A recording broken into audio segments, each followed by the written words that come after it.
Bonjour à tous, bienvenue sur la chaîne de God's Kingdom First. Donc, je vais juste vous montrer une façon de pouvoir partager l'évangile de façon efficace, rapide, en 3 minutes. Donc, si vous êtes dehors et que vous voulez partager l'évangile à quelqu'un ou même à un collègue ou à un ami et que la personne n'a peut-être pas beaucoup de temps, vous pouvez faire ce dessin qui lui permettra de comprendre l'évangile. Donc, vous commencez par dessiner un cercle et y mettre à l'intérieur une ligne brisée pour ensuite expliquer que le monde dans lequel on vit est brisé. Et parce que nous vivons dans ce monde, nous sommes également brisés. Et ce que nous cherchons à faire constamment, c'est de sortir de cet état de brisement en essayant différents moyens échappatoires. D'autres, ça va être peut-être en s'investissant complètement dans leurs enfants. D'autres, ça va être en s'investissant complètement dans leur travail pour essayer d'oublier cet état de brisement. Et d'autres, ça va être peut-être dans la drogue, dans l'immoralité sexuelle. Mais toutes ces choses-là sont temporaires et nous ramènent tout le temps, constamment, dans cet état de brisement, dans ce vide. Et c'est un cercle vicieux qui se passe là. Donc, c'est toujours essayer de s'échapper pour retourner dans cet état de brisement. Le truc, c'est que Dieu n'a pas créé le monde comme ça, mais il a créé un monde parfait. Un monde d'amour, de paix, de joie, où il n'y a pas de guerre, où il n'y a pas de violence ou de telles choses. Et vous vous demandez sûrement comment nous sommes passés de ce monde-là à ce monde-ci. Et la raison, c'est à cause du péché. Et le péché, c'est le fait d'aller à l'encontre des instructions de Dieu, à l'encontre de la volonté de Dieu. Et la Bible nous explique que nous avons tous péché, donc nous avons tous été à l'encontre de la volonté de Dieu. Et de ce fait, nous sommes séparés de lui. Le truc, c'est que si nous mourons dans ce monde de brisement, séparés de lui, nous serons séparés de lui éternellement dans un lieu que Dieu n'a pas créé pour l'humain qui s'appelle l'enfer. Donc, le cœur de Dieu, ce n'est pas que nous allions là, mais que nous soyons en communion avec lui. Ça a toujours été son cœur, que nous puissions le connaître. Alors, ce qu'il a fait, c'est qu'il a pris la forme humaine. Il a pris la forme de Jésus.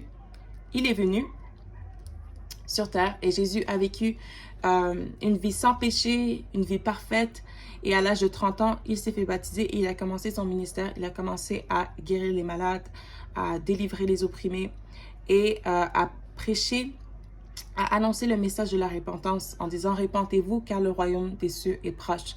Et en disant cela, ce que ça veut dire, c'est que Dieu va établir son royaume ici sur terre, mais que les rebelles n'auront pas accès à son royaume.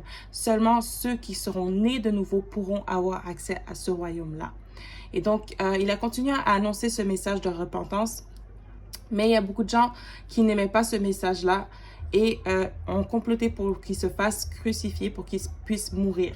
Mais comme je vous ai dit, il n'a jamais péché et donc la mort n'a pas pu le retenir. Au 3e jour, il est ressuscité. Et Dieu, ce qu'il a fait, c'est qu'il a fait de son sacrifice une rançon pour nos péchés, pour que nous puissions avoir le pardon de nos péchés.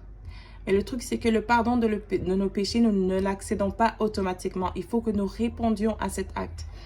Alors, la première chose que la Bible nous montre, c'est que nous devons d'abord nous repentir. Et que, en fait, la repentance, ce n'est pas simplement le fait de demander pardon. Donc oui, il y a cet aspect-là, mais il y a également l'aspect de délaisser le péché. Donc si tu volais, tu ne voles plus, tu travailles. Si tu mentais, tu mens plus, tu dis la vérité. Ensuite, la Bible nous dit dans Acte 2, verset 38, de ne pas attendre après se faire repentir, mais ensuite d'aller se faire baptiser au nom du Seigneur Jésus pour que nous puissions être libérés du péché, enterrer notre vieil homme et vraiment donner notre vie à Christ.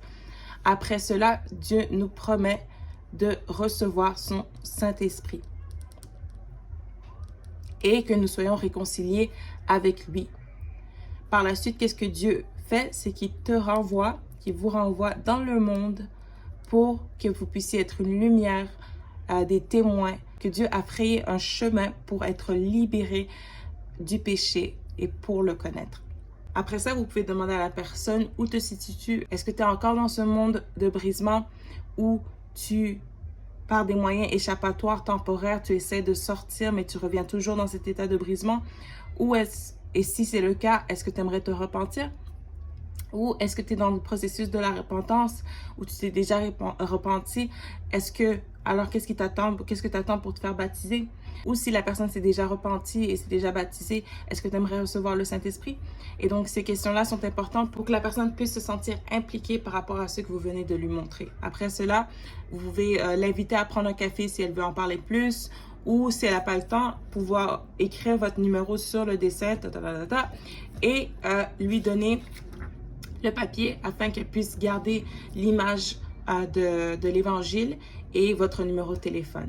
Donc, c'est ça. Donc, il y a d'autres outils, peut-être plus longs ou, je ne sais pas, encore plus courts, mais cet outil-là, je le trouve assez pratique parce qu'il y a un apport visuel et voilà, ça permet à la personne de pouvoir vraiment comprendre l'évangile très rapidement.